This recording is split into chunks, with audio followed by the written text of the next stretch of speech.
ఎందుకంటే దేవుడు కాలానికి అతీతుడు, కాలానికి అధీశుడు, కాలానికి కర్త. కాలాన్ని సృష్టించినవాడు ఆయనే, కాలం బయట ఉండేవాడు ఆయనే, కాలాన్ని పరిపాలించేవాడు ఆయనే. అల్ఫయిను ఒమేగయిను నేనే అంటే అర్థం ఏంటంటే, అన్నిటికీ రిబ్బన్ కట్ చేసేవాడిని నేనే, అన్నిటికీ షట్టర్ వేసేవాడిని కూడా నేనే అని అర్థం. నాకు బిగినింగ్ ఉంటుంది, నాకు ఎండ్ ఉంటుంది, నాకు ఆరంభం ఉంటుంది, నాకు అంతం ఉంటుందని చెప్పట్లేదు ఆయన. ఈ దేవుడు చాలా నిష్ఠ కలిగిన దేవుడు, సత్యం పట్ల నిష్ఠ కలిగిన దేవుడు. మీకు కొత్త నిబంధనలు గుర్తు చేస్తాను. మీరు కృపకాలం అంటున్నారు కదా, అబద్ధం నోటితో కూడా పూర్తిగా చెప్పలేదు వాళ్ళు. అబద్ధాన్ని ప్రాక్టికల్గా వాళ్ళు అక్కడ ప్లే చేశారు. ఒక దంపతులు, ఒక భార్యాభర్తలు, అననీయ సప్పిరలు. ఏ కాలం వాళ్ళు? ఏ కాలం వాళ్ళు? కొత్త నిబంధన కాలం వాళ్ళేనా? కృపకాలంలో వాళ్ళు.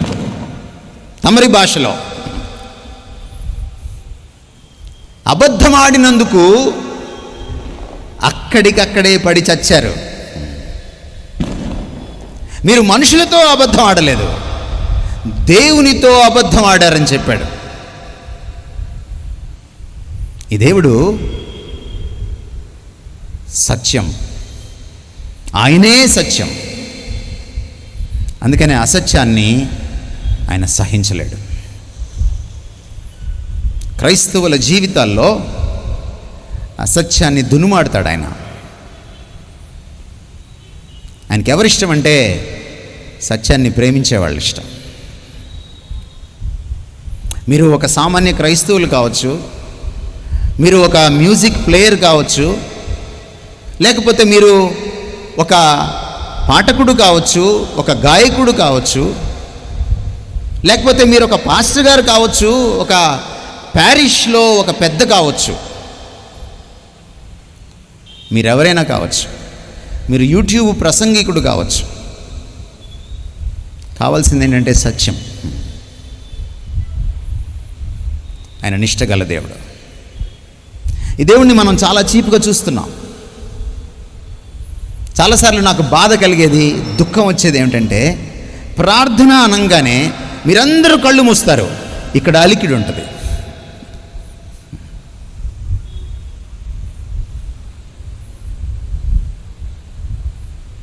మీరు ఒక కలెక్టర్ గారి సమక్షానికి వెళ్ళండి, ఒక ఎమ్మెల్యే గారి సమక్షానికి వెళ్ళండి, ఓ ముఖ్యమంత్రి గారి సమక్షానికి వెళ్ళండి. ముఖ్యమంత్రి గారు మాట్లాడుతుంటే, లేకపోతే ముఖ్యమంత్రి గారికి ఒక వింత పత్రం ఇస్తుంటే మీరు గుడుగుడు గుడుగుడు అని మాట్లాడుకుంటారా? ఏ ముఖ్యమంత్రి కంటే గొప్పవాడు కాదా మీ దేవుడు? కలెక్టర్ గారి కంటే, ఎమ్మెల్యే కంటే గొప్పవాడు కాదా ఈ దేవుడు? రాజులను గద్దెనెక్కించేవాడు, తను అనుకున్నప్పుడు గద్దెని దించేవాడు,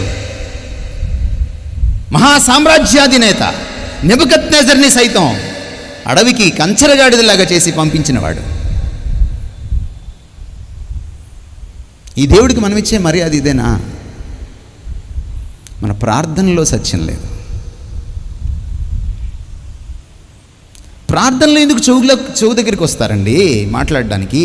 ప్రార్థనలో వచ్చి కొబ్బరి నీళ్ళు తాగుతారని ఎందుకు అడుగుతారండి స్పీకర్ని? ప్రార్థనలో వచ్చి కాఫీ తాగుతారా సార్ అని ఎందుకు అడుగుతారండి స్పీకర్ని? కామన్ సెన్స్ లేదా మీకు?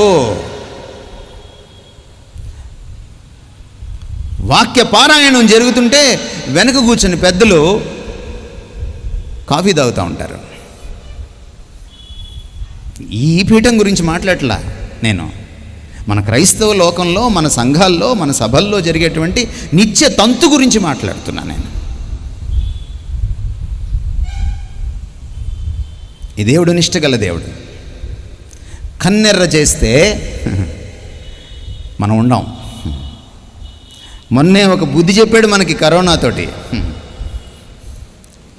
మనం ఎంత గొప్పవాళ్ళం అంటే కరోనాకి మించిన కరోడాలం మనం.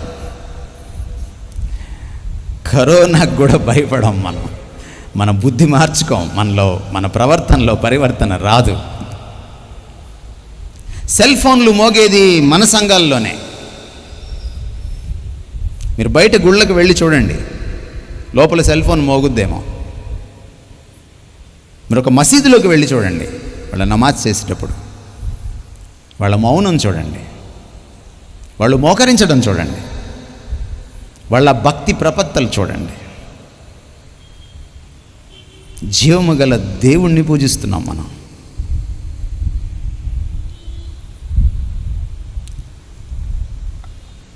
ఈ రాత్రి ఈ సత్యం మీ గుండెల్లో మీరు రాసుకోవాలి. మేబీ దేవుడు మీకు చాలా గట్టిగా మాట్లాడుతున్నాడేమో.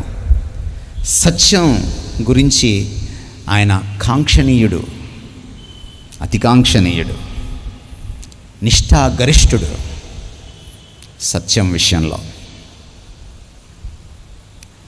పౌలు తన పత్రికల్లో జనుల గురించి రాశాడు. చూడండి, ఇర్మియాలో రాసిన విషయం, యెషయాలో రాసిన విషయం అచ్చుగుద్దినట్టు మన గురించి రాసినట్టే ఉంది. ఇది ప్రవచనాత్మక పుస్తకాలు ఇవి. ఇలాంటి సమాజంలో క్రీస్తు ఎందుకు వచ్చాడంటే సత్యాన్ని స్థాపించడానికి వచ్చాడు. దాని గురించి మన తర్వాత మాట్లాడుకుందాం. క్రీస్తు వచ్చింది నిన్నేదో పాపం నుంచి కడిగేసి తీసుకెళ్ళి పరలోకంలో పడేయడానికి కాదు. ఈ అసత్య లోకంలో, ఈ లోకం మధ్యలో ఒక సత్య సమాజాన్ని, ఒక సత్య సంఘాన్ని, ఒక సత్యాన్ని, ధర్మాన్ని సంస్థాపించడానికి వచ్చాడు ఆయన. మనం దాని దగ్గరికి వద్దాం. మళ్ళీ పౌలు మాటలు కూడా మీకు గుర్తు చేస్తున్నాను. 2 తిమోతి పత్రిక 4వ అధ్యాయం 3-4 వచనాలు.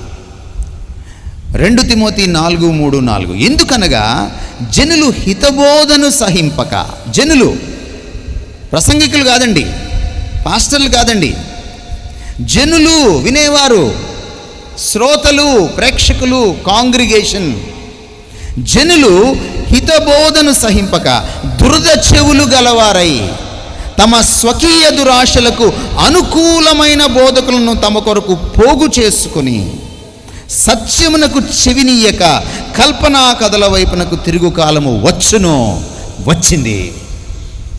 ఆ కాలంలోనే మీరు నేను జీవిస్తున్నాం. మళ్ళీ ప్రవచనాత్మకంగా చెప్తున్నాడు పౌలు. He's talking about today's Christianity long before 2000 years back. చాలా కాలం క్రిందటే, 2000 సంవత్సరాల క్రిందటే ప్రవచనాత్మకంగా చెప్పాడు ఆ కాలం వస్తుంది అని. వచ్చింది ఈ రోజున మీరు చూడండి, ఎక్కడ అబద్ధ బోధ ఉంటుందో, ఎక్కడ వాక్యం తక్కువగా ఉండి పిట్టకథలు చెప్తారో, ఎక్కడ మనుషులని ఉబ్బగొట్టడానికి మీకు అది జరిగిపోతుంది, ఇది జరిగిపోతుంది అని చెబుతూ మనుషుల్ని మభ్యపెడుతూ, ప్రలోభ పెడుతూ ప్రసంగాలు చేస్తున్నారో, ఎక్కడ మ్యూజిక్ మత్తులో ప్రజల్ని ఓడలాడించి ఆరాధన అని అబద్ధం చెప్తున్నారో అక్కడికి జనం ఎక్కువ వెళ్తారు. దురద చెవులు ఎక్కువైపోయినాయి. No ENT specialist can cure this itching of the ears. ఈ దురదను ఏ చెవి, ముక్కు, గొంతు నిపుణుడు నయం చేయలేడు. ఎక్కడ వాక్యం దొరుకుతుందో అక్కడికి తక్కువ మంది క్రైస్తవులు వెళ్తారు. మీరు చూసుకోండి కావాలంటే. ఈ కాలం వచ్చింది. ఈ రాత్రి మీతో మాట్లాడుతున్నాడు దేవుడు. నువ్వు ఏ బ్యాచ్లో ఉన్నావు?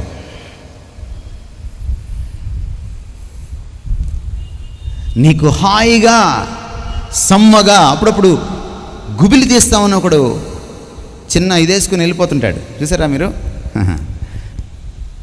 టౌన్లో ఇప్పుడు కనపట్లేదు, పల్లెటూరులో, సబబ్ ఏరియాస్లో, సి కేటగిరీ టౌన్స్లో కనపడుతూ ఉంటారు మీకు. ఆ మాలిష్ చేసేటప్పుడు, ఆ గుబిలి తీసేటప్పుడు ఎంత హాయిగా ఉంటుందో. ఈ దురద చెవులు కల శ్రోతలకు, ప్రేక్షకులకు, క్రైస్తవులకు వాళ్ళ ప్రసంగాలంత హాయిగా ఉంటాయి. శ్రమ మీకు. ప్రభు వచ్చినప్పుడు మిమ్మల్ని నేను ఎరుగను, అక్రమము చేయవారులారా నా ఎద్దు నుంచి తొలగిపోవడని చెప్పేటువంటి రోజు రాకముందే మారు మనసు పొందండి. మీరెవరైనా సరే మీకు శ్రమ. సత్యాన్ని ప్రేమించి సత్యం కోసం పాకులాడేవాళ్ళు సత్య దేవుడి కోసం పాకులాడతారు. సత్యం మూర్తిభవించిన క్రీస్తు కోసం పాకులాడతారు. సత్య వాక్యం కోసం పాకులాడతారు. వాళ్ళు అద్భుతాల కోసం, స్వస్థతల కోసం, ఆశీర్వాదాల కోసం పరిగెట్టరు. వాళ్ళు మీ ప్రవర్తనే చెప్తుంది మీరు ఏ బ్యాచ్లో ఉన్నారో. ఈయన నిష్ఠాగరిష్ఠుడు. మీకు సత్యవాక్యం చెప్తే రుచించదు. ఎందుకో తెలుసా? మీకు సీక్రెట్ చెప్తాను ఈ రాత్రి. నేను యేసుక్రీస్తు వారు వచ్చి ఈ భూమి మీద 33.5 సంవత్సరాలు దాదాపుగా జీవిస్తే 3.5 సంవత్సరాలు ఆయన పరిచర్యలో ప్రజా జీవితంలో ఉంటే ఆయన ప్రసంగిస్తే చాలామందికి రుచించలేదు. చాలామందికి అభ్యంతరంగా తోచింది. చాలామందికి అది వివాదమైంది, కాంట్రవర్సీ అయింది. చాలామందికి రౌద్రం, కోపం వచ్చింది. చాలామంది పళ్ళు పటపట నూరారు. వీడెప్పుడు పోతాడా అని చూశారు. ఆయన ఎప్పటికీ పోకపోతే చివరికి ప్లాట్ వేసి చంపారు, శిలువ మీదకి ఎక్కించారు.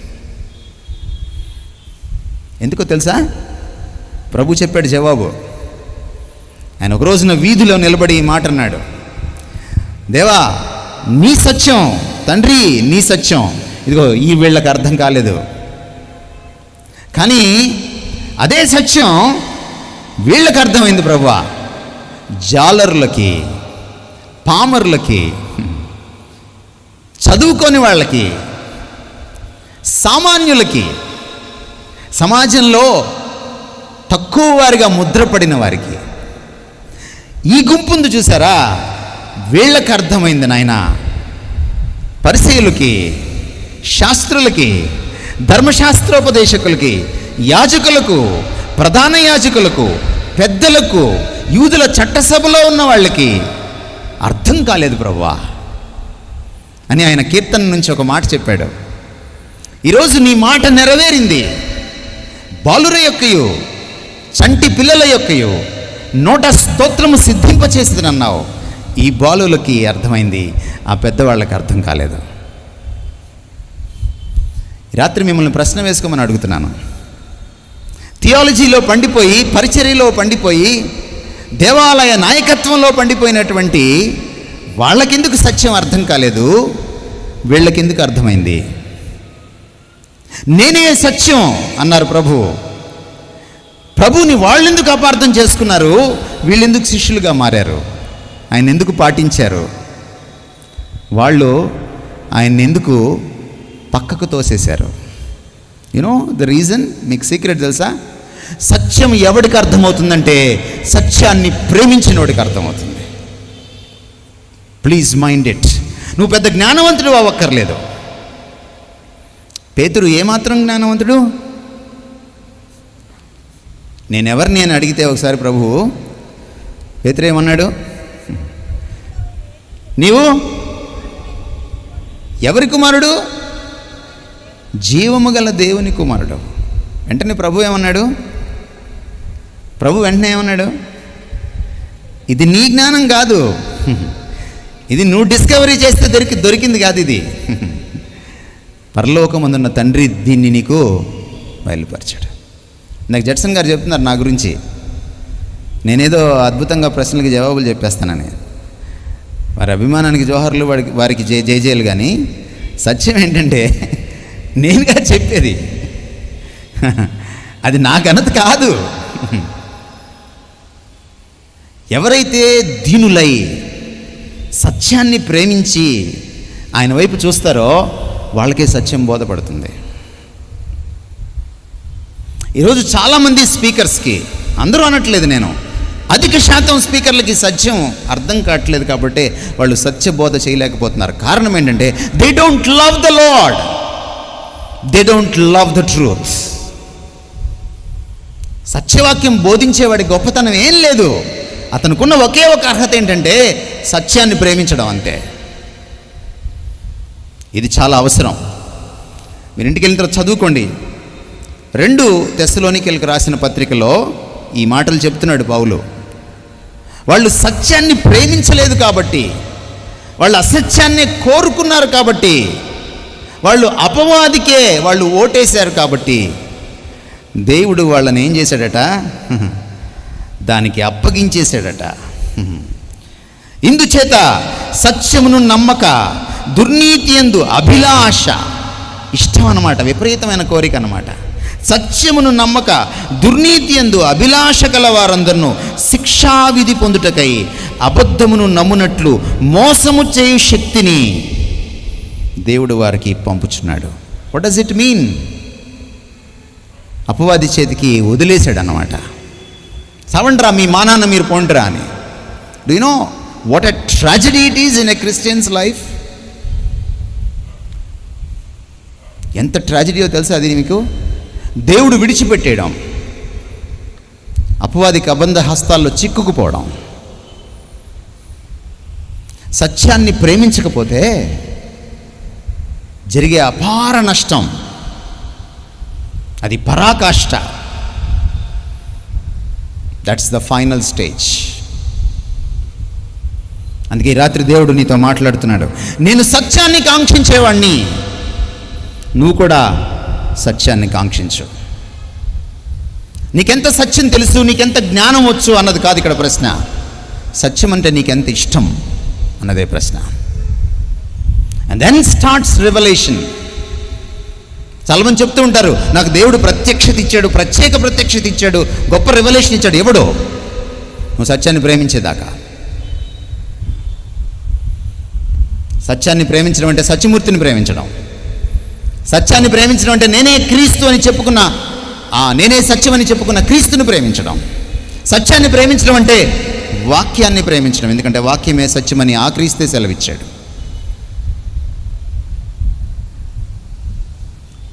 God is concerned about truth. Seriously concerned about truth. ఆయనకి తీక్షణమైన చింత సత్యం అంటే. అంతేకాదు, God is angry at those who care not truth or live in untruth. అసత్యంలో జీవించే వారి పట్ల, అసత్యాన్నే ప్రేమించే వారి పట్ల, సత్యాన్ని నిర్లక్ష్యం చేసే వాళ్ళ పట్ల ఆయన రౌద్రుడిగా ఉన్నాడు. ఆయన ఉగ్రత ఏ క్షణమైనా బయలుపడుతుంది. కృపాకాలంలో కూడా అననీయ సప్పీర్ల మీద బయలుపడినట్టు. గమనించండి, రోమాపత్రికలో 18వ వచనంలో మొదటి అధ్యాయంలో ఆయన ఈ మాట చెప్పాడు, దుర్నీతిని అడ్డగించు భక్తిహీనులపైన పరలోకము నుండి దేవుని ఉగ్రత.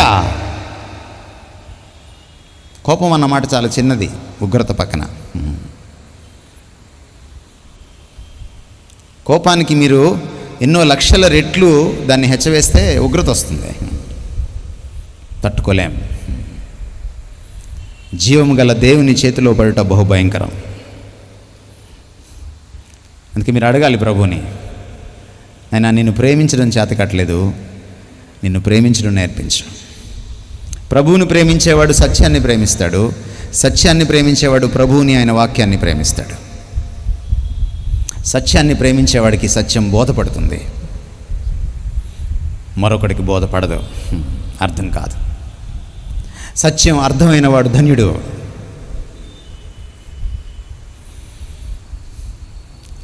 దేవుడు ఎంత కన్సర్న్ అంటే సత్యం పట్ల ఆయనకి ఎంత చింత అంటే ప్రతి విషయంలో సత్యం కోరుకుంటాడు ఆయన. ప్రతి విషయంలో నువ్వు పాట పాడితే ఆయన సత్యం కోరుకుంటాడు, నువ్వు ఆరాధిస్తే ఆయన సత్యం కోరుతాడు, నువ్వు వచ్చి కానుక వేస్తావు కదా దానికి కూడా ఆయన సత్యం కోరుతాడు. సత్యాన్ని అంతరంగములో కోరేవాడు.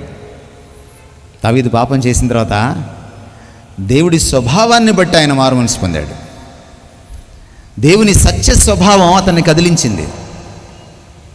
అందుకే అబద్ధం నుంచి బయటకు వచ్చాడు, కప్పిపుచ్చుకోవడం నుంచి బయటకు వచ్చాడు. అంతరంగంలో సత్యం కోరేవాడివి నువ్వు అన్నాడు 51వ దావీదు కీర్తనలో. ప్రతిదీ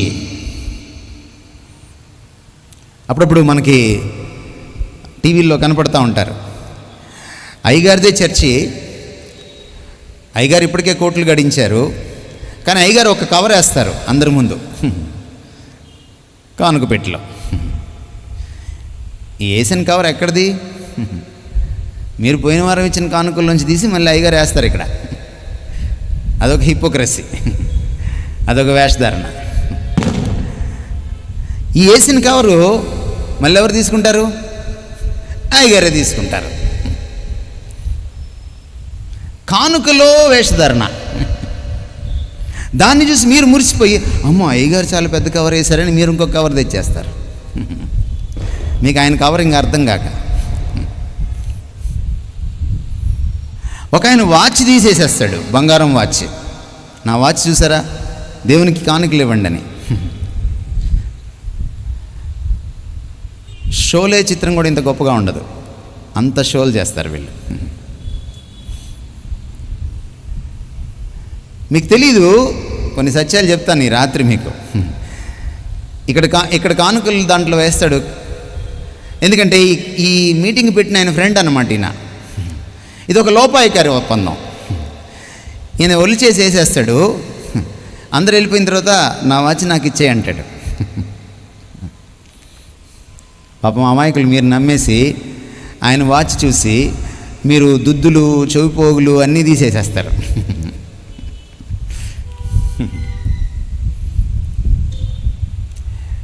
నువ్వు క్రైస్తవుడు అయితే, నువ్వు క్రీస్తు శిష్యురాలు అయితే, నువ్వు ఈ దేవుని బిడ్డవైతే, దేవుడు కోరేది ఏంటంటే ఆయన లాంటి సత్యం నీ జీవితంలో ప్రతి రంగంలో ఉండాలని కోరుతున్నాడు ఆయన.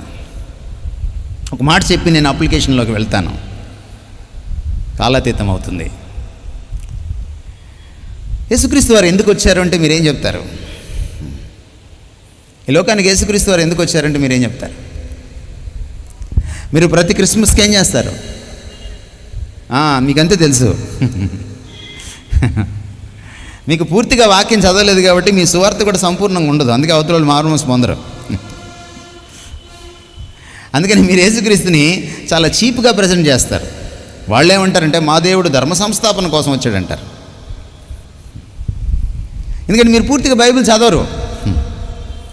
ఈ మధ్య ఫేస్బుక్లు, వాట్సాప్లు, ఇన్స్టాగ్రాములు వచ్చిన తర్వాత మనం ఇంక బైబిల్ చదవడం మానేసాం. పాస్టర్ గారులు కూడా కొంతమంది వాళ్ళు బైబిల్ చదవద్దులే అని వీళ్ళే రోజు ఒక వచనం పంపిస్తున్నారు. చాలు వాళ్ళకి ఆ రోజుకి ఆ వచనం చాలు. అంటే సోమరవాళ్ళని చేయడం అన్నమాట. వాగ్దానం అని మీరు పంపిస్తున్నారండి పాస్టర్ గారు, బాగుంది. రేపు వాగ్దానం నెరవేరదు.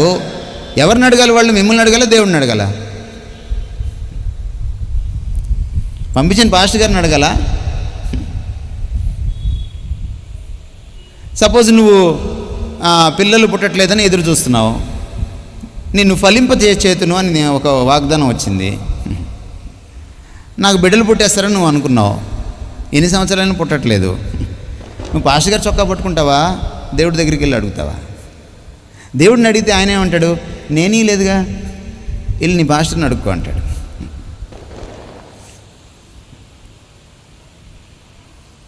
వాక్యం చదవడం మానేసాం మనం. అందుకనే మన జ్ఞానం ఇలాగా అయింది. చూడండి, యోహాను సువార్తలో ఆయన 18వ అధ్యాయం 37, 38 వచనాలు మీరు చూస్తే, పిలాతు ముందు ఆయన సంఖ్యలు వేసి నిలబెట్టారు. పిలాతు ముందు ఆయన సంఖ్యలు వేసి నిలబెడితే ఆయన అడిగాడు, నువ్వు రాజువా అని అడిగాడు. నువ్వు అన్నట్టు నేను రాజునే అని అనకముందు ఆయన ఒక మాట అడిగాడు, నువ్వు అడుగుతున్నావా ఎవరైనా అడగమన్నారా అన్నాడు. నీ వాళ్ళే చెప్తున్నారుగా అన్నాడు ఆయన. నువ్వన్నట్టు నేను రాజునే.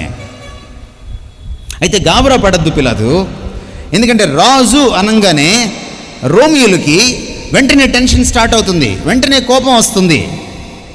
ఎందుకంటే సీజర్కి వ్యతిరేకంగా ఒక్కరోజు కూడా ఉండడానికి వీల్లేదు. వెంటనే అందుకని ప్రభు అన్నాడు, కంగారు పడద్దు, నేను రాజునన్నందుకు. నా రాజ్యం ఈ లోకానికి సంబంధించింది కాదు, మీకు అంత టెన్షన్ అక్కర్లేదు. నా రాజ్యం సత్యరాజ్యం. ఎవరుంటారు నా రాజ్యంలో? బాప్తిస్మం తీసుకున్న వాళ్ళందరూ ఉండరు. బ్యాడ్ న్యూస్ ఈ రాత్రి మీకు. 40 రోజులు ఉపవాసం చేసుకునే వాళ్ళందరూ ఉండరు. అంటే వాళ్ళల్లో ఎవరు ఉండరా అలా అనట్లేదు నేను, వాళ్ళల్లో అందరూ ఉండరు అంటున్నాను. బాప్తిజం తీసుకునే వాళ్ళు అసలు ఎవరు ఉండరా అలా అనట్లేదు నేను, తీసుకుంటే సరిపోదు అంటున్నాను నేను. రొట్టెలో చెయ్యి వేసే వాళ్ళందరూ ఉండరు, దశంభాగాలు ఇచ్చే వాళ్ళందరూ ఉండరు, లేకపోతే ఆ కూకట్పల్లికి పంపిస్తారే రెగ్యులర్గా వాళ్ళందరూ ఉండరు. ఎవరుంటారంటే సత్య సంబంధికులు ఉంటారట. యోహాను 18:37-38 చెప్తున్నమాట. సత్యం ప్రకారం జీవించేవాడు, సత్యాన్ని ప్రేమించేవాడు, సత్యాన్ని పాటించేవాడు, సత్యాన్ని ప్రతిబింబించేవాడు, సత్యమూర్తిని చూపించేవాడు ఉంటాడు. మీరు అప్పుడప్పుడు సంతాప సభలకు వెళ్తారు కదా. మనం సంతాప సభ అనంగా మనం స్తుతికుడికి అంటాం కదా. స్తుతించడానికి వాళ్ళ జీవితం అనువుగా ఉన్నా లేకపోయినా స్తుతించేస్తాం. వాళ్ళు స్వర్గస్థులు అయినా కాకపోయినా మనందరం కలిసి వాళ్ళని పరలోకంకి పంపించేస్తాం ఆ రోజున ఎలాగైనా సరే. పాపం ఈ టెక్నిక్ మన అన్యులకి తెలియదు. పాపం వాళ్ళు తంటాలు పడుతూ ఉంటారు ఆ ఆత్మని స్వర్గానికి పంపించడానికి. కానీ మీరు చాలా సులభంగా పంపించేస్తారు. వాళ్ళ గురించి 4 మాటలు పొగిడేసి అందరూ ఆయన్ని ప్రమోట్ చేసేస్తారు. ప్రమోటెడ్ టు గ్లోరీ అంటే నేను చిన్నప్పుడు ఏదో అనుకునేవాడిని. ప్రమోటెడ్ టు గ్లోరీ అంటే పొగిడి ప్రమోట్ చేయడం అనమాట. ఒక రౌడీ చచ్చిపోయినా సరే పొగిడేస్తారు, సంఘాన్ని కాజేసినోడు చచ్చిపోయినా సరే పొగిడేస్తారు సంతాప సభ పెట్టి. కానీ గమనించండి, ఇక్కడ అందరూ క్రీస్తులో నిద్రించిన వాళ్ళు కాదు. అందరూ రేపొద్దున ఆయన రాజ్యంలో ఉండేవాళ్ళు కాదు. నేనే అని సత్యం అని చెప్పుకున్న ఆయన రాజ్యంలో ఉండాలంటే నువ్వు సత్య సంబంధివై ఉండాలి, నువ్వు సత్యాన్ని ప్రేమించేవాడివి, పాటించేవాడివై ఉండాలి. గమనించండి. మనం ముగించుకుందాం. ముగింపులో మనం కొన్ని విషయాలను మన జీవితాలకి అప్లై చేసుకుందాం. అప్లై చేయకముందు ఒక ప్రశ్న మీ ముందుకు తీసుకొస్తున్నాను. ఏమిటి సత్యం అంటే? సత్యం అంటే ఏమిటి? ఇందాక నుంచి సత్యం సత్యం సత్యం సత్యం అని మాట్లాడుకుంటున్నాం కదా మనం. సత్యం అంటే ఏమిటి? బైబిల్ పరిభాషలో సత్యం అంటే మనసులో అనుకున్నదే మాటలోకి రావాలి, మాటలో చెప్పిందే చేతలో చూపించాలి. మాట్లాడేటప్పుడు మనసుకి మాటకు మ్యాచ్ అవ్వలేదనుకోండి, అది సత్యం కాదు. ఇది కనుక్కోవడం చాలా కష్టం. దేవుడు చూస్తాడు దీన్ని. ఆయన మనుషుల హృదయాల్ని, ఆంతర్యాల్ని చూసేవాడు, ఆయన పైరూపమును చూసేవాడు కాదు. మనం చాలాసార్లు మాట్లాడతాం కదండి. అత్త కోడలతో మాట్లాడుతుంది, కోడలు అత్తతో మాట్లాడుతుంది, పక్కింటోళ్ళు వచ్చినప్పుడు, చుట్టాలు వచ్చినప్పుడు మాట్లాడతాం. చర్చిలో చాలామందికి మనం శుభాలు చెప్తాం, వందనాలు చెప్తాం. నీ మాట ఎక్కడి నుంచి రావాలి? ఇక్కడ నువ్వు నవ్వుతావు కదా ఒకరిని చూసి, ఆ నవ్వు నీ ముఖం మీద ఉండకూడదు, అది పులుముకున్న నవ్వు అవుతుంది. ఇక్కడి నుంచి రావాలి. సత్యం అంటే అది. మనసుకి మాటకు సంబంధం, ఆ రెండిటి మధ్య ఎటువంటి పొరపచ్చాలు లేకపోవడం, తేడాలు వ్యత్యాసాలు లేకపోవడం సత్యం. మాట చెప్తాం కదా, దాన్ని చేతలో చూపించాలి. ఎంతమంది క్రైస్తవులు మాట మీద నిలబడతారు? ఈ ప్రశ్న మేము కాలేజీలో ఉన్నప్పుడు మాట్లాడుకున్నప్పుడు నా ఫ్రెండ్ అన్నాడు, మాట మీద కాదు ప్రకాష్, మాటను ఆనుకొని కూడా నిలబడరు అన్నాడు. ఎంత చక్కటి ఎక్స్ప్రెషన్ అది. మాట, క్రైస్తవుడి మాట. సో మనసుకి మాటకు చెప్పిన దాన్ని చేయడం, చేతకు, ఈ మూడు కూడా మ్యాచ్ అయిందనుకోండి తమరు సత్యవంతులు, అవలేదనుకోండి తమరు అసత్యవంతులు. దేవుడికి మనమంటే అసహ్యం. ఏమిటి సత్యం అంటే? సత్యం అంటే దేవుడు. బైబిల్ చెప్తోంది చాలా స్పష్టంగా. పౌలు తన పత్రికల్లో చాలా స్పష్టంగా రాశాడు. యేసుక్రీస్తు వారు 17వ అధ్యాయంలో యోహాను సువార్తలో ప్రార్థన చేస్తూ దేవుణ్ణి అద్వితీయ సత్యదేవుడు అయిన నిన్ను, అద్వితీయ సత్యదేవుడు ఆయన అంటే అలాంటి సత్యదేవుడు మరొకడు లేడు, అంతిమ సత్యం ఆయన. పౌలు అనేక సందర్భాల్లో సత్యవంతుడకు దేవుడు అంటున్నాడు. రోమాపత్రిక 3వ అధ్యాయం 4వ వచనం, 15వ అధ్యాయం 8వ వచనం, 1 తెస్సలోనికైలకు రాసిన పత్రిక 1వ అధ్యాయం 9వ వచనం. ఆ దేవుని దగ్గర నుంచి వచ్చి ఆయనను మనకు పరిపూర్ణంగా తెలియచేసినవాడు. ఎవడును దేవుణ్ణి ఎప్పుడూ చూచి ఉండలేదు, కానీ తండ్రి రొమ్మున ఆనుకున్నటువంటి అద్వితీయ కుమారుడు ఆయన కృపాసత్య సంపూర్ణుడుగా మన మధ్యకు వచ్చాడు. ఆయన అందుకనే నేను సత్యం చెబుతానని మాత్రం అనలేదు, ఆయన నేనే సత్యం అన్నాడు, నేనే సత్యం అన్నాడు. అది క్రీస్తు స్వరూపం. బైబిలు దేవుని స్వరూపం. సత్యం అంటే ఏంటి? క్రీస్తే తన నోటి వెంట చెప్పారు, నీ వాక్యమే సత్యం. దీన్ని బట్టి మనకేమర్థమవుతుంది? సత్యవంతులుగా జీవించడం అంటే ఏమిటో తెలుసా? సత్యవంతులుగా జీవించడం అంటే ఈ బైబిలు దేవుడి ప్రకారం జీవించడం, ఆయన క్యారెక్టర్కి అనుగుణంగా జీవించడం. అసత్యవంతులుగా జీవించడం అంటే ఆయన స్వభావానికి విరుద్ధంగా ప్రవర్తించడం, ఆయన స్వభావానికి విరుద్ధమైన మాట మాట్లాడడం, ఆయన మనస్తత్వానికి విరుద్ధమైన మనస్తత్వాన్ని కలిగి ఉండడం. ఇది అసత్య జీవితం. సత్య జీవితం అంటే క్రీస్తును పోలి నడుచుకోవడం, క్రీస్తులాగా ప్రేమించడం, క్రీస్తులాగా దృష్టించడం, క్రీస్తు లాంటి పవిత్రత తొణికిసలాడడం, క్రీస్తు లాంటి మనస్తత్వం పునికిపుచ్చుకోవడం, మాట, నిర్మోహమాటమైన మాట మాట్లాడడం, క్రీస్తు లాంటి ప్రవర్తన కలిగి ఉండడం. ఇదే సత్యం. సత్యవర్తనంగా జీవించడం అంటే ఇదే. సత్యవర్తనంగా జీవించడం అంటే ఆయన ఇచ్చిన 66 పుస్తకాలు, ఆదికాండం నుంచి ప్రకటన గ్రంథం వరకు, ఈ సారాంశాన్ని వంట పట్టించుకొని జీవించడం,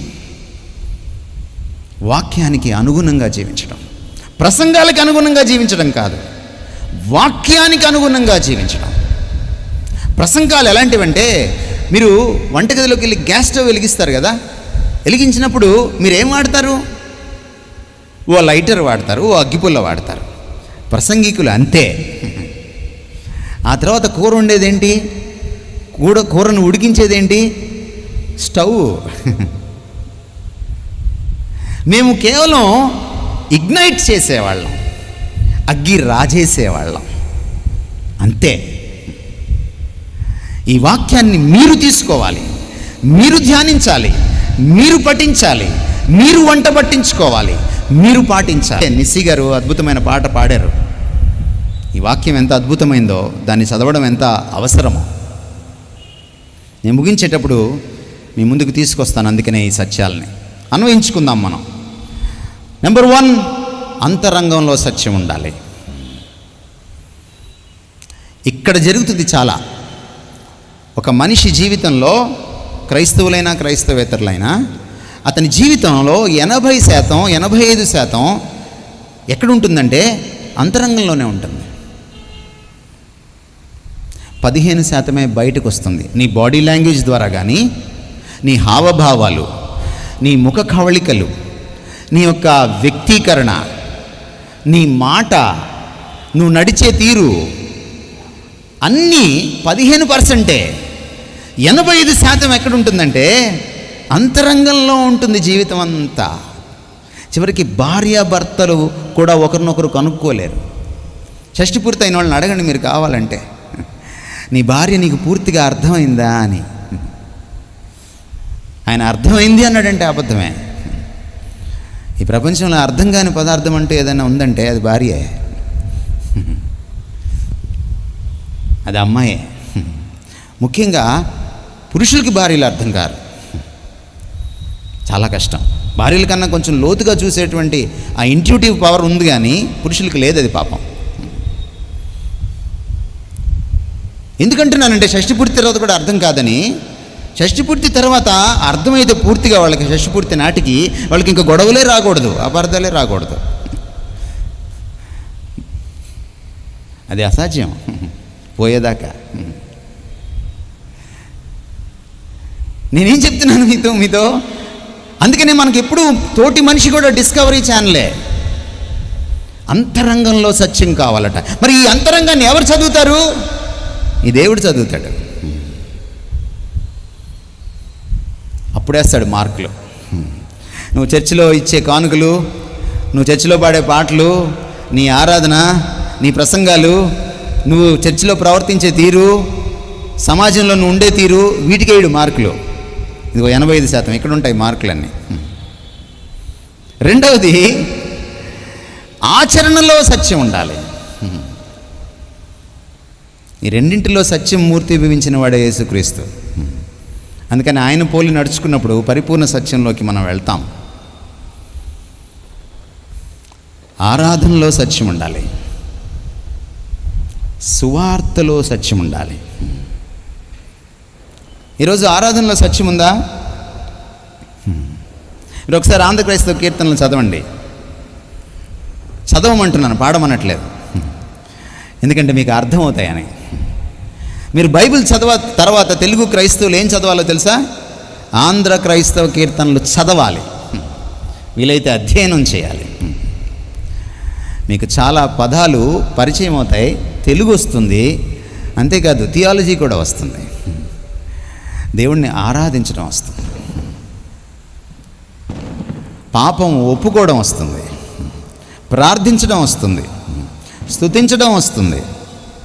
ఎందుకంటే అవి రాసిన వాళ్ళు అందులో మునిగారు, దాన్ని అనుభవించారు.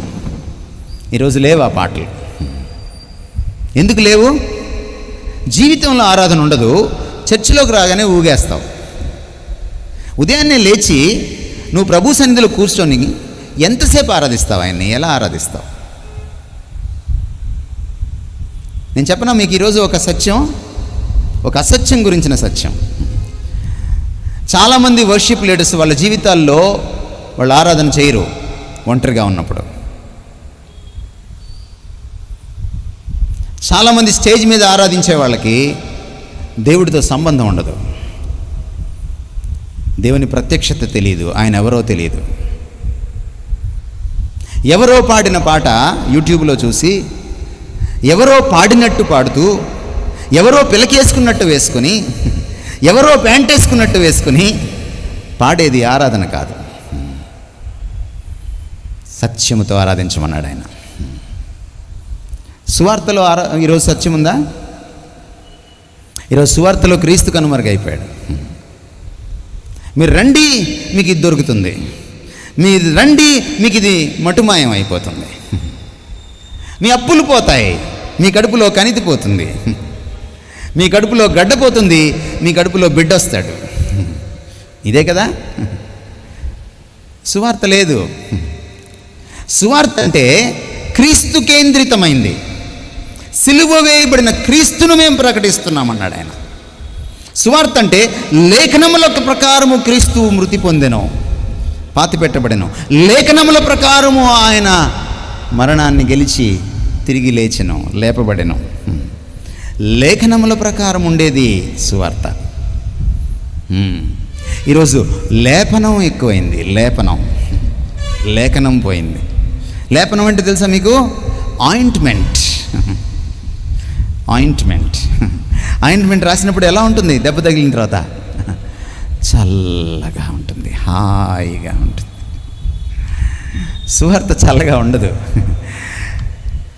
పౌలు అప్పటికి ఇంకా రాలేదు, ఆయన రాకముందు ఆ పెంతెకొస్తున్నాడు. ఆ అపోస్తలులు లేచి, పేతురు లేచి ప్రసంగం చేసినప్పుడు వాళ్ళు హృదయములలో గుచ్చబడ్డారు. వాళ్ళ మనస్సాక్షుల చేత పట్టుకుంది వాళ్ళని సువార్త. 3,000 మంది ఇంచుమించు మారుమనసు పొందారు. అది సువార్త పని. సువార్త లేపనం రాయదు, అది లేఖనముల ప్రకారం నిర్మోహమాటంగా ఉంటుంది. ఈరోజు సువార్తలో సత్యం లేదు, ఈరోజు పరిచర్యలో సత్యం లేదు, పరిచర్యలో కూడా యథార్థత లేదు. ఈ స్టేజ్ మీద చెప్పించే చాలా విషయాలు అసత్యాలు. సాక్ష్యాల్ని నమ్మకండి. మీరు ఒక్కసారి వాళ్ళ ఛానల్స్ చూడండి, భక్తి ఛానలు, సంస్కార్ ఛానలు, వాళ్ళ ఛానల్స్ ఒకసారి చూడండి. సేమ్ సాక్ష్యాలు ఉంటాయి వాళ్ళవి కూడా. ఏం చెప్తారు మీరు? ఏంటి నీ క్రీస్తు ప్రత్యేకత ఏంటి? ఈయన క్యాన్సర్ నయం చేస్తాడు, ఆయన క్యాన్సర్ నయం చేస్తాడు. ఈయన పిల్లలు పుట్టిస్తాడు, ఆయన పిల్లలు పుట్టిస్తాడు. ఈయన అప్పుల బాధ తీరుస్తాడు, ఆయన అప్పుల బాధ తీరుస్తాడు. ఏంటి నీ క్రీస్తు గొప్పతనం? ఇదే సత్యం, ఆయన గొప్పతనం. సత్యం ఆయన్ని పక్కన అందరికంటే దూరంగా నిలబెడుతుంది, ఆ క్లాస్ అపార్ట్. ఆయన ఎవరిలో చేరని వాడు, పాపులలో చేరక మిక్కిలి హెచ్చైన ప్రధాన యాజకుడు మనకున్నాడు, ఆకాశం ముందు మనకున్నాడు. The uniqueness of Christ is portrayed, is to be portrayed in the true gospel. ఈరోజు సువార్తలో, పరిచర్యలో, ప్రసంగాల్లో కూడా సత్యం లేదు. ఒకటే ఒక సత్యం ఉంటుంది ప్రసంగాల్లో. వాక్యం చదివిస్తాడు, హెలికాప్టర్ వేసుకొని లేస్తాడు, ఎక్కడెక్కడ తిరుగుతాడో తెలియదు, మళ్ళీ వాక్యం మీద ల్యాండ్ అవడు, ఈసారి చెక్ బుక్ మీద ల్యాండ్ అవుతాడు, లేకపోతే ఒక జీపే మీదో ఫోన్పే మీదో ల్యాండ్ అవుతాడు. నాకు కరోనా టైంలో ఒక విచిత్రం కనపడింది. చాలా పెద్ద దైవజనులుగా పేరుగాంచిన వాళ్ళు జూమ్ ద్వారా, యూట్యూబ్ ద్వారా ఉపవాస కూడికట. అదే ఆ ఉపవాసం ఏంటో నాకు అర్థం కాదు. ఆన్లైన్ ఉపవాసం ఏంటి? ఆన్లైన్లో పెళ్లి చేసుకొని పిల్లల్ని కను చూద్దాం. బుద్ధి లేకపోతే సరే. ఆన్లైన్లో ఉపవాసం ఏంటి? దరిద్రం.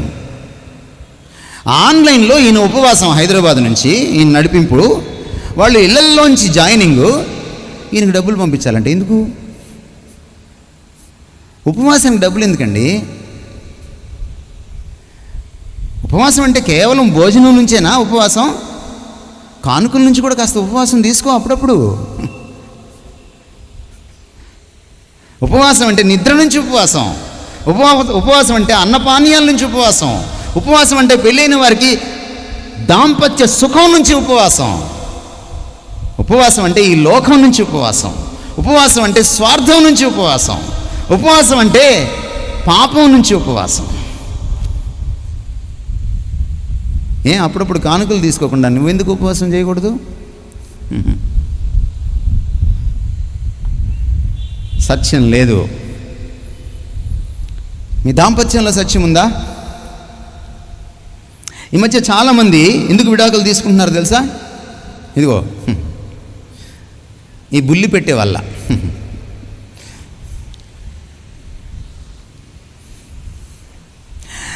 భర్త సెల్ ఫోన్ భార్య చూడడానికి వీల్లేదు, భార్య సెల్ ఫోన్ భర్త చూడడానికి వీల్లేదట. మరి అప్పుడు వాళ్ళు భార్య భర్తలా పక్కింటి వాళ్ళ? నాకు తెలియక అడుగుతాను. ఏంటంటే వీళ్ళకి స్పేస్ కావాలట. అమ్మ పెళ్ళంటేనే స్పేస్ లేకుండా అయిపోవడం. అదే పెళ్ళంటే.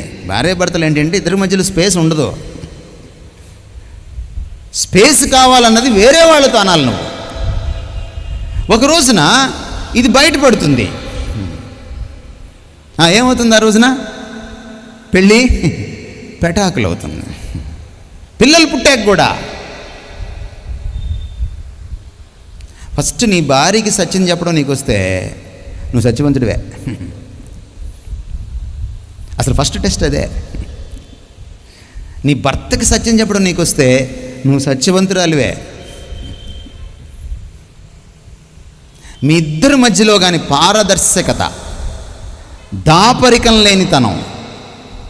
భార్యాభర్తలు పాపం తర్వాత అయ్యారా, పాపానికి ముందే అయ్యారా బైబిల్లో? క్రైస్తవులారా చెప్పండి నాకు. పెళ్ళి పాపానికి ముందా, పాపం తర్వాత? చెప్పాలి పెళ్ళైన వాళ్ళందరూ. పాపానికి ముందండోయ్. అందుకని ఇది హోలీ మ్యాట్రిమోనీ. పాపానికి ముందు ఏంటో తెలుసా? వాళ్ళు బట్టలు కూడా వేసుకోలేదు. దాని అర్థం ఏంటో తెలుసా మీకు? దాపరికం లేనితనం, దాచుకోవడానికి ఏమీ లేనితనం, అవకాశమే లేనితనం. భర్త భార్య దగ్గర నుంచి, భార్య భర్త దగ్గర నుంచి దాచుకోలేనితనమే సత్యవర్తనం, సత్య దాంపత్యం. అటువంటి దాంపత్యంలోకి అపవాది కూడా వేలు పెట్టలేడు. వెరుస్తాడు, భయపడతాడు.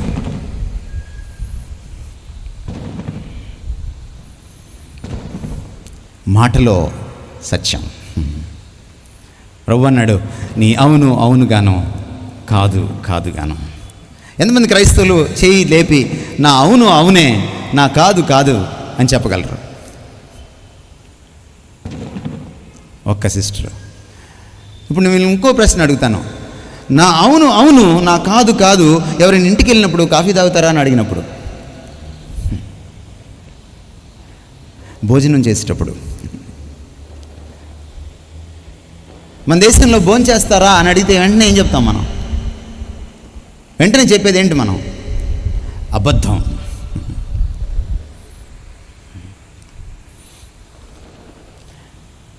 వాళ్ళు ఫార్మాలిటీకి అడుగుతారు, మనము ఫార్మాలిటీకి చెప్తాం. ఈ ఫార్మాలిటీ అనేది ఉంది చూసారా, ఇది ఒక అబద్ధం. కొన్ని పదాలు ఉన్నాయి మన డిక్షనరీలో, నాకు తెలిసి ఇంగ్లీష్ డిక్షనరీలో దానికి సమానార్థకాలు లేవు. అయ్యగారు చెప్పాలి.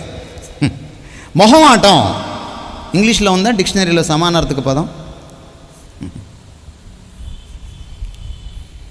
మాట వరస, ఇవన్నీ అబద్ధానికి హెడ్డింగ్లు అన్నమాట. ప్రభు అసహించుకుంటున్నాడు క్రైస్తవుల మాటల్ని. మమతలో సత్యం అంటే ప్రేమలో సత్యం, మాటల్లోనే కాదు, మమతలో సత్యం. వాక్యం ఏం చెప్తుంది తెలుసా? ఈ ప్రేమ క్రైస్తవ ప్రేమ దుర్నీతిలో సంతోషించదట. దేంట్లో సంతోషిస్తుందట? సత్యములో.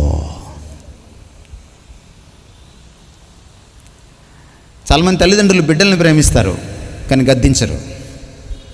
మీ ప్రేమలో సత్యం లేదు. పిల్లలు తప్పు చేస్తే వెంటనే వాళ్ళని కరెక్ట్ చేయాలి తల్లిదండ్రులు, అది బయటైనా లోపలైనా.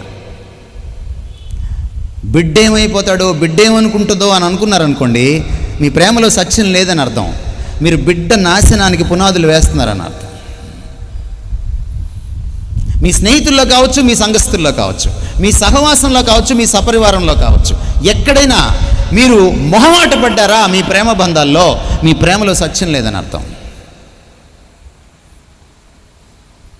ప్రేమ కలిగి సత్యము చెప్పుచు అన్నాడు ఎఫెసీ పత్రికలో పౌలు. ఈ రెండు కలిసి ప్రయాణం చేస్తాయట.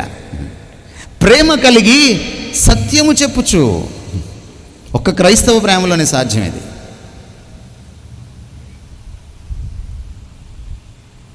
సంఘాల్లో గొడవలకి, దాంపత్య జీవితాల్లో గొడవలకి, కుటుంబాల్లో గొడవలకి ఇవే కారణం. 2 కొరింథీయులకు రాస్తూ పౌలు ఒక మాట అన్నాడు, మీ యథార్థమైన ప్రేమ, వాళ్ళని మెచ్చుకుంటూ, మీ యథార్థమైన ప్రేమ సంఘముల ముందు కనబడనివ్వండి అన్నాడు. ఒకవేళ ఈ రాత్రి రాజమండ్రి క్రైస్తవుల్లో కానీ యథార్థమైన ప్రేమ ఉంటే దాన్ని కనపడనివ్వండి రేపటి నుంచి.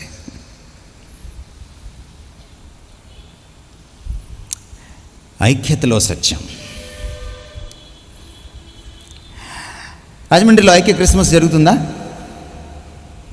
ఏమండి, మీరు చెయ్యెత్తితే చాలు, నాకు అర్థమైపోతుంది. ఐక్య క్రిస్మస్ జరుగుతుందా? ఓకే. అన్ని డినామినేషన్లు వస్తాయా? రైట్. అన్ని కులాలు వస్తాయా? రావా? మళ్ళీ అక్కడ ఇంకొక ఐక్యత, అన్ని కులాల వాళ్ళు రారా? 2, 3, 5 అందరూ వస్తారు కదా, 1. మిమ్మల్ని అడుగుతున్నాను నేను, ఐక్య క్రిస్మస్ అయిపోయిన తర్వాత మర్నాడు 2 అమ్మాయికి 3 అబ్బాయిని ఇస్తారా? ఇస్తారా?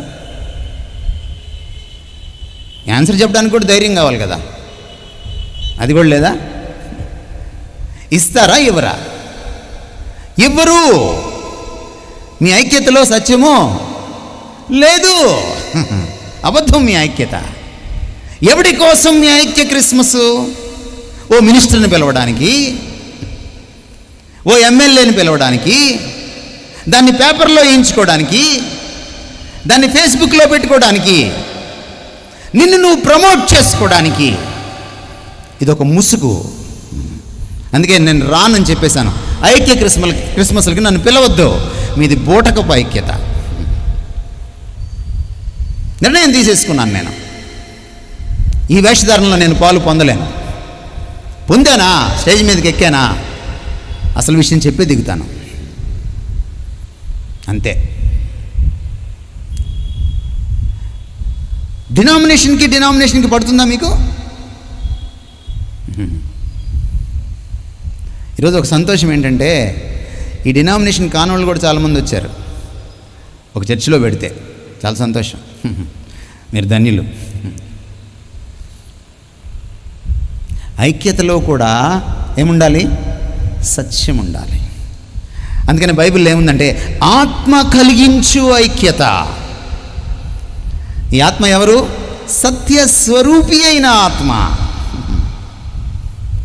ఎవరైతే ఈ ఆత్మకు లోబడతారో వాళ్ళకి డినామినేషన్ ముఖ్యం కాదు, వాళ్ళకి కులం ముఖ్యం కాదు, వాళ్ళు ఏ బ్యాక్గ్రౌండ్ నుంచి వచ్చారో ముఖ్యం కాదు, వాళ్ళు దళిత క్రైస్తవులా లేకపోతే బ్రాహ్మణ క్రైస్తవులా ముఖ్యం కాదు, వాళ్ళకి క్రైస్తవులా కాదా అన్నదే ముఖ్యం. పెళ్ళిళ్ళు చూసుకునేటప్పుడు, మీరు మ్యాచ్లు చూసేటప్పుడు ఒకటి కులం చూస్తారు, ఇంకోటి డినామినేషన్ చూస్తారు, కాదంటారా? రేపొద్దున పరలోకంలో రెండు పక్కనే మూడుని కూర్చోబెడితే ఏం చేస్తారు? ఏమండి? లూథరన్ పక్కనే బ్యాప్టిస్ట్ని కూర్చోబెడితే ఏం చేస్తారు? బక్సింగ్ పక్కనే బ్రదర్ని కూర్చోబెడితే ఏం చేస్తారు? ఐక్యతలో సత్యం లేదు ఈ రోజున. ప్రభు ప్రార్థిస్తే ఏమన్నాడంటే, తండ్రి నువ్వు నేను ఎంత ఐక్యంగా ఉన్నామో, మీరు యోహాను సువార్త 17:21, 22, 23 వచనాలు చదవండి. నువ్వు నేను ఎంత ఐక్యంగా ఉన్నామో ఈ భూమి మీద వీళ్ళంత ఐక్యంగా ఉండాలి. అది నా ప్రార్థన, అది నా కళ సంఘం గురించి. ఎందుకంటే అలా ఐక్యంగా ఉన్నప్పుడు నువ్వు పంపిన లోకరక్షకుడు అని లోకం తెలుసుకుంటుంది.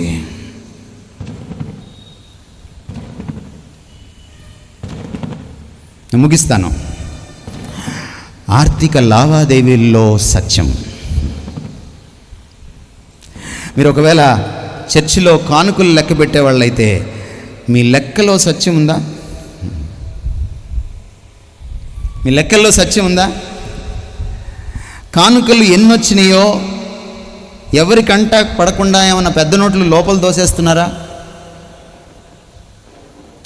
మీ కానుకలు ఆ రోజు ఎన్నొచ్చినాయో అంతే బ్యాంకుకి వెళ్తాయా?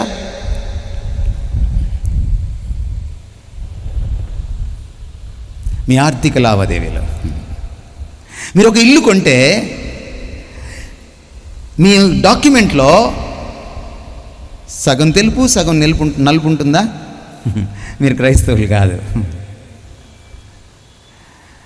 ఈశాన్య రాష్ట్రాల్లో, నార్త్ ఈస్టర్న్ స్టేట్స్లో 7 రాష్ట్రాలు మొత్తానికి కలిపి టెలికాం డిపార్ట్మెంట్కి మొత్తం ఆ 7 రాష్ట్రాలకి ఒక డైరెక్టరు.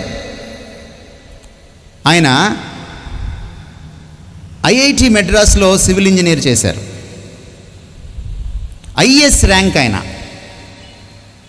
గొప్ప క్రైస్తవుడు. ఆయన రిటైర్ అయిపోయిన తర్వాత పరిచర్యలోకి వచ్చాడు. పరిచర్య రిటైర్ అయిపోయిన తర్వాత ఈ మధ్య సెటిల్ అవ్వాలని హైదరాబాద్కి వచ్చాడు. ఆయన తన బైబిల్ ఓపెన్ చేస్తే ఆయన తెలుగులో ఇంగ్లీష్లో చదవరు బైబిల్. ఆయన థియాలజీ ఎప్పుడూ చేయలేదు, ఏ కాలేజీకి వెళ్ళలేదు. కానీ ఆయన కొత్త నిబంధన గ్రీక్లో చదువుతాడు, పాత నిబంధన హెబ్రీ భాషలో చదువుతాడు.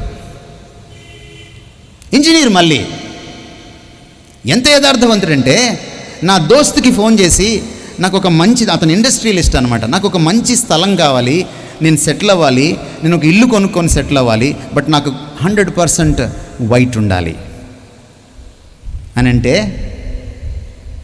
నా స్నేహితుడు భూతద్దం వేసుకొని, దుర్బిని వేసుకొని, టెలిస్కోప్ వేసి ఎతికినా అట్లాంటి ఒక్క ఫ్లాట్ కూడా ఒక్క ఇల్లు కూడా దొరకలేదు. ఆయన మనసు మార్చుకొని హైదరాబాద్ నుంచి పూణే వెళ్ళిపోయారు. అక్కడ కొనుక్కున్నారు. ఒక బలీయమైన ఒక ప్రధానమైన కారణం ఏంటంటే ఆయన సంపూర్ణమైన వైట్ మనీతో ఇల్లు కొనుక్కోలేకపోయాడు. ఆయన క్రైస్తవ మనస్సాక్షి ఒప్పుకోలేదు. అక్కడ దొరికింది ఇంకొక రాష్ట్రంలో, అక్కడ కొనుక్కున్నాడు. ట్యాక్స్ లేకుండా బిల్లు ఇస్తానంటే మీరు ఒప్పుకున్నారనుకోండి, మీలో సత్యం లేదని అర్థం. కైసరికి పన్ను కట్టచ్చా? కట్టాలి. ప్రభుత్వానికి ఎగవేత చేయొచ్చా? చేయకూడదు. నేను మళ్ళీ చెప్తున్నాను, మన దేవుడు సత్యవంతుడు, మన క్రీస్తు సత్యమూర్తి, ఈ వాక్యం సత్యం. మన దేవుడికి అనుగుణంగా మన క్రీస్తు వ్యక్తిత్వాన్ని పుణికిపుచ్చుకొని వాక్యానుసారంగా జీవించడమే సత్య జీవితం, సత్య సంబంధీకులుగా ఉండడం. అటువంటి వాళ్ళే ఆయన సత్యరాజ్యంలో ఉంటారు. ఈ మూడింటికి విరుద్ధమైంది అసత్యం. అసత్యాన్ని దేవుడు దున్నుమాడబోతున్నాడు. ఆయన రౌద్రుడు కాబోతున్నాడు. ఆయన ఉగ్రత రాబోతుంది. మన జీవితంలోని ప్రతి రంగంలో, ప్రతి పార్శ్వంలో, మనసా వాచ కర్మణ, మనసులోనూ మాటలోనూ చేతలోనూ సత్యం ఉండి తీరాలి. అప్పుడే ఆయన మిమ్మల్ని హక్కును చేర్చుకుంటాడు. ఆయన్ను మీరు లోకానికి చూపించగలుగుతారు.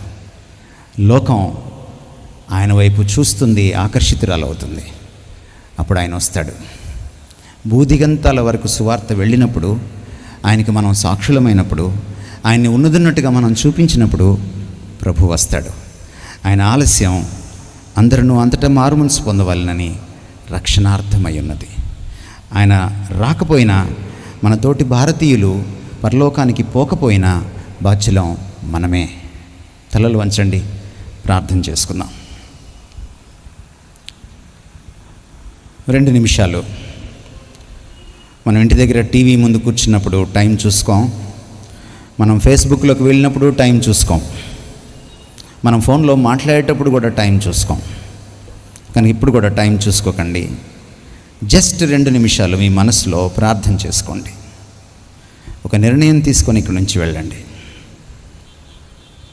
ప్రభా, ఈ దినం నుంచి నా మనసు, నా మాట, నా చేత నిన్ను పోలినట్టుగా ఉంటుంది, నీ వ్యక్తిత్వానికి తగినట్టుగా ఉంటుంది, నీ క్యారెక్టర్కి తగినట్టుగా ఉంటుంది, నీ వాక్యానుసారంగా ఉంటుంది. అలా బ్రతకడానికి నాకు చేత కాదు, కానీ నాకు సాయం చేయి. సత్యస్వరూపి అయిన నిన్ను చూడడానికి, నీ సత్యాన్ని తెలుసుకోవడానికి, సత్యాన్ని ప్రేమించే మనస్సు నాకు దయచేయి. నిన్ను ప్రేమించే మనస్సు నాకు దయచేయి.